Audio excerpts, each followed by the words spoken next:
Have you ever looked up at the night sky, far away from the bright city lights, and just been completely blown away by what you see? Thousands of tiny, twinkling pinpricks scattered across a vast, dark canvas. Each one of those little lights is a star, a colossal, burning ball of gas, trillions of kilometers away. It's an awesome sight, isn't it? But it's more than just a pretty picture. Those stars are the engines of the cosmos. They are the great creators, the cosmic forges that build the very elements that make up our world, our bodies, and everything we've ever known. They are the reason we're here. So why should we care about what happens to something so far away? Well, the story of the stars is actually our story. It's the ultimate origin story. The iron in your blood, the calcium in your bones, the oxygen you're breathing right now. Every single atom heavier than hydrogen and helium was cooked up inside a star that lived and died long before our sun was even born. So what exactly is a star? It seems like a simple question, but the answer is mind-bogglingly brilliant. At its most basic, a star is a massive luminous sphere of hot gas, mostly hydrogen and helium, held together by its own immense gravity. Think of it as a gigantic self-sustaining nuclear reactor floating in space. The pressure at the core of a star is so intense, and the temperature is so high, we're talking millions of degrees Celsius, that it triggers a process called nuclear fusion. This is the star's engine room, where the magic happens. This process of nuclear fusion is the key to everything. In the crushing environment of a star's core, hydrogen atoms, the simplest and most abundant element in the universe, are forced together. They fuse to create helium, a slightly heavier element. This transformation doesn't happen without a little leftover. A tiny amount of mass is converted directly into a massive amount of energy, thanks to Einstein's famous equation, E=mc². To understand the full story of the stars, we need to think on scales of time and distance that are almost beyond human comprehension. So, where do stars actually come from? They don't just pop into existence out of nowhere. The entire process begins in places that are, surprisingly, some of the coldest and darkest corners of the universe. We call these places molecular clouds, but a more evocative name is stellar nurseries. Once a molecular cloud gets that cosmic push, a fantastic and very, very slow process begins. The delicate balance is broken, and gravity starts to win the battle. In certain regions of the cloud, where the gas and dust are just a little bit denser, gravity's pull becomes stronger. These denser regions begin to contract, pulling in more and more material from their surroundings. The colossal shockwave, born from the core's rebound, now begins its journey outwards through the star's onion-like layers. At the heart of that spinning disk of gas and dust, the protostar continues to grow. As more and more mass piles on, the pressure and temperature at its core begin to skyrocket. When the temperature in the degenerate helium core finally reaches the staggering threshold of about 15 million degrees Celsius, nuclear fusion ignites. This is the moment a protostar is truly born and becomes a star. Our star has been born. It's ignited its nuclear furnace and has officially entered the longest and most stable phase of its life, the main sequence. This isn't just a brief stop on its cosmic journey, this is the main event. A star will spend about 90% of its entire existence in this stage, steadily shining and calmly converting hydrogen into helium in its core. Now, not all main sequence stars are created equal. Their properties are all determined by one single crucial factor, their mass. How much stuff they were born with dictates everything about their adult life. Stars with low mass, like red dwarfs, are much smaller, cooler, and dimmer than our sun. They are incredibly frugal with their hydrogen fuel, sipping it slowly over mind-bogglingly long timescales. It's incredible to think that we can know so much about these distant giant balls of gas. We can't travel to them and we can't take a sample.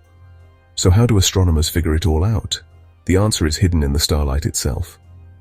The light from a star is like a cosmic message packed with information about the star's temperature, composition, and even its motion. Our star has had a long and stable life on the main sequence, dutifully fusing hydrogen into helium for billions of years. But nothing lasts forever. Not even the stars. Eventually, the star's core runs into a major problem. It starts to run out of its primary fuel. The hydrogen in the very center gets almost completely converted into helium. This leaves behind an inert core of helium ash, a dense ball of helium that is not yet hot enough to start fusing into heavier elements. All this extra energy pushing outwards from the hydrogen-burning shell overwhelms the inward pull of gravity on the star's vast outer envelope. The outer layers of gas begin to expand and expand and expand. The star starts to swell up to an enormous size, growing tens or even hundreds of times larger than its original diameter. The star has left the main sequence and has begun its transformation into a red giant. As the star ejects its outer layers, it exposes the incredibly hot, dense core of carbon and oxygen at its center. This tiny dying remnant of the star is scorching hot, with a surface temperature that can exceed 100,000 degrees Celsius. It now pours out a flood of high-energy ultraviolet radiation. This intense radiation streams outwards and slams into the shells of gas that the star had previously puffed away, causing it to glow brightly in a beautiful and intricate display of colors. This glowing shroud of gas is called a planetary nebula. We've just witnessed the beautiful, relatively gentle end for a star like our Sun. But what about the real giants of the cosmos? The stellar heavyweights. I'm talking about the stars born with at least 8 times the mass of our Sun, and sometimes much, much more. These O-type and B-type stars live very different lives, and they meet a far more violent and spectacular end. This frantic, late-stage fusion creates a remarkable internal structure, a bit like a cosmic onion. At the very center, you have a growing core of iron ash. Surrounding this core is a shell where silicon is fusing into iron. Outside that, there's a shell of oxygen fusion, then a shell of neon, a shell of carbon, a shell of helium, and finally, on the very outskirts, a vast shell still fusing hydrogen into helium. The iron core at the heart of the supergiant star is now a ticking time bomb. With no more fuel to burn, it can no longer generate the outward pressure needed to fight against gravity. Once the mass of this iron core exceeds a critical limit known as the Chandrasekhar limit, electron degeneracy pressure is no longer strong enough to prevent a catastrophe. In less than a second, the equilibrium is shattered forever, and the core begins to collapse under its own colossal weight. The reinvigorated shockwave now blasts through the remaining layers of the star at incredible speeds, heating them to billions of degrees. The conditions in this expanding fireball are so extreme that they trigger a final, frantic burst of nuclear fusion known as explosive nucleosynthesis. This is where all the elements in the universe heavier than iron are created.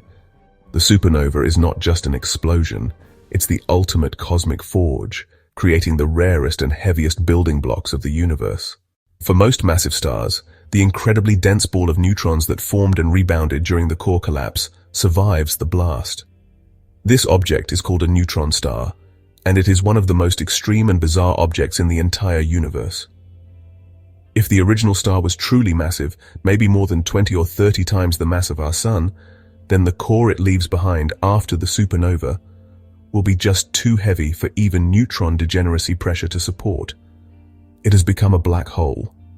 Whether the end result is a planetary nebula puffing away from a dying sun-like star, or the cataclysmic explosion of a supernova, the death of a star is never truly the end.